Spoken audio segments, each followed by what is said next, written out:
Sorry about that, I had to make sure it was recording.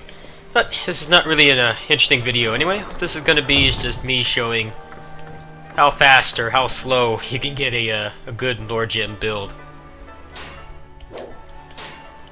So right now, lightning and fire are looking pretty good. What I want to do, the last thing I want to do is get a good void gem build.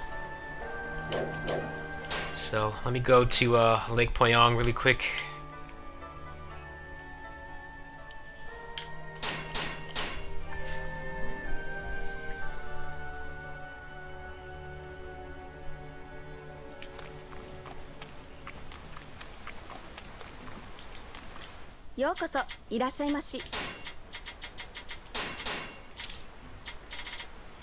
So like I said in my other video, this is where you can buy all the materials for the Lord Gem scrolls. So you definitely want to be, you're going to be here a lot. You need 50 of these to get even one gem crafted. So going around the open world is just going to take even longer. Your best bet is to just fish or just sell trash off the bandits and use that to just buy them. Especially with how bad the RNG is on lore gems. So let's do a little quick review. See what I have to work with Void. Now this one's really good. Only thing I could ask for on that is maybe some attack. I'd like to have a little variety. I'd like to have some Muso regen as well, because that's fun for just styling and stuff. I have quite a few good ones. One more good Muso regen one would be, I think, optimal for what I'm looking for.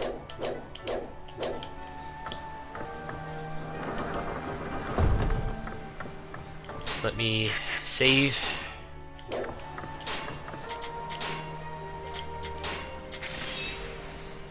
Ah, junk.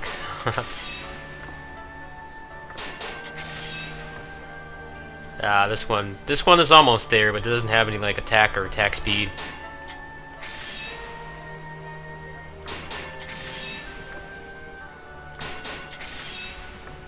A lot of these have the troll where it has the proc to drop something, a material. You generally don't want that because it's a waste of a slot. I actually enjoy doing this. It's like all the joy of opening loot boxes without spending real money. All you have to do is just reset the game and all your items are back.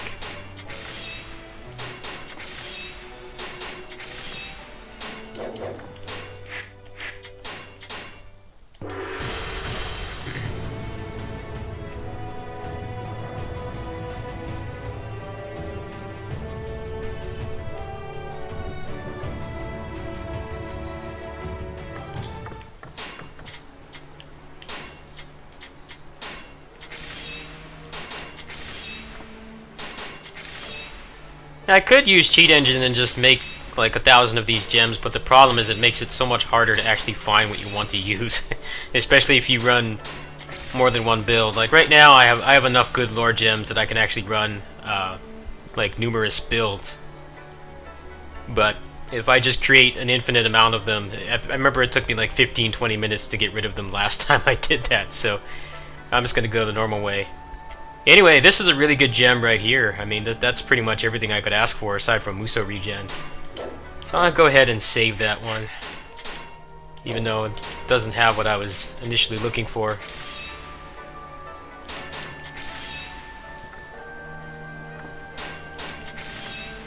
You notice like how much better these stats are than like the other ones.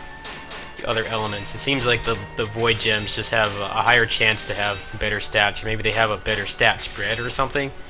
Don't quote me on that, but it seems like how it is.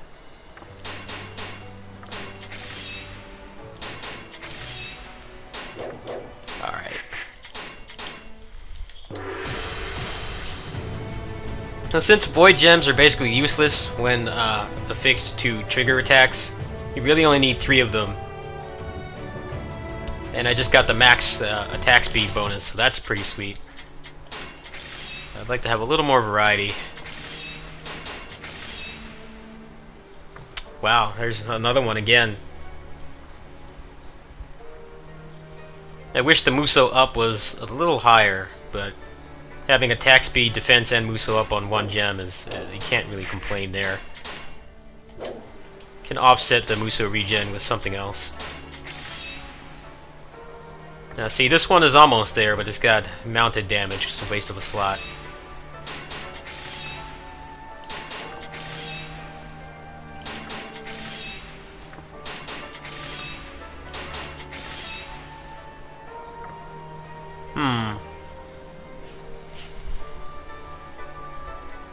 That's actually pretty good, especially since I run the Witch Time mod. I might actually change my Witch Time mod around and take off the drop rate or something, since I mostly just use that for fun and for farming. One thing that's kind of unfortunate I've noticed is that when you do any of the new challenges that they've added, meaning the stuff from the DLC, the Hideaway DLC, and the Arena, which was just added yesterday, like it automatically puts it on hard and you can't increase the difficulty. But what I've noticed is that if you put it on Ultimate before, then the enemies seem to get the properties from Ultimate difficulty where they just tech out of everything. So I don't understand exactly how it works. I don't think you can actually change the difficulty at all. I think it just kind of scales. But if the enemies are teching out, I've noticed it happen to me a few times. I don't know if it's just something that happens every now and then or not, but it is pretty annoying. I hope that they'll tweak Ultimate mode a little more and make it so, you know, maybe you can't just combo them forever, but at the same time you should be able to actually land a full flow attack string of them at least, like bare minimum. I think the way that they tech now is way worse than it was before. You know, back when the game came out, when they would just roll like a Dark Souls protagonist or something. Like it's even worse now. Like they just tech you out instantly. So I probably won't be playing on Ultimate mode for my videos. I'll probably just run a really broken like fire attack build or something and just use that to get the rest of the stuff that I need to do maximization. But in terms of playing on there, at least until they tweak it, I'm not going to bother. So anyway, this is actually a pretty good gem. Attack, defense, Muso, and counter damage is pretty well balanced. So I'll go ahead and take that one. So let's do a final review here.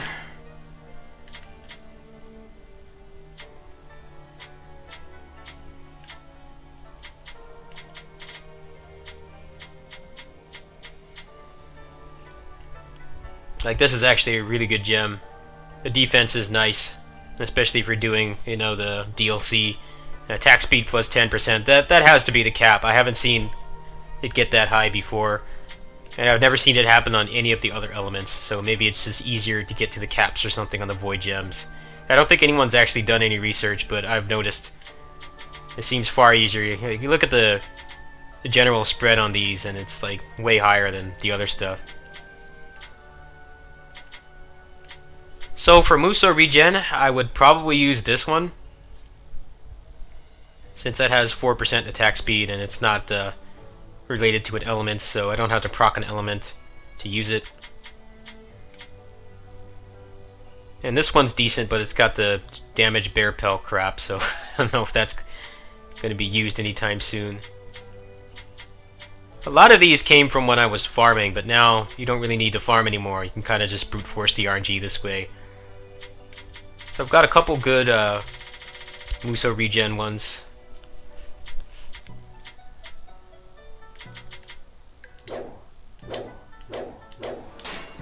I don't think there's much else I really want at this point. I don't have the materials to get anything, so I'm going to go ahead and stop there. I just thought this would be kind of fun to do. It's definitely far more feasible to make an optimized Lord Gem build than it was before. You can pretty much just max out the currency, you know, whatever material you need, do 19 rolls, and then just, you know, save when you get something good and reset if the rest is junk. And you can easily kind of, you can use the process of elimination and just, you know, you can maybe get, I usually get maybe about 2 good gems, like really optimal gems, like each time I go through a full 19. That means like every single reset, you know, if I do 3 like I did there and then get a good one, then save and then get a bunch of junk and reset, you can usually get about 2 good ones, depending on what you're looking for and how high your standards are. So I thought I'd show a little bit of the process I use for the videos. That's about it for now. I'll catch you guys later. Peace.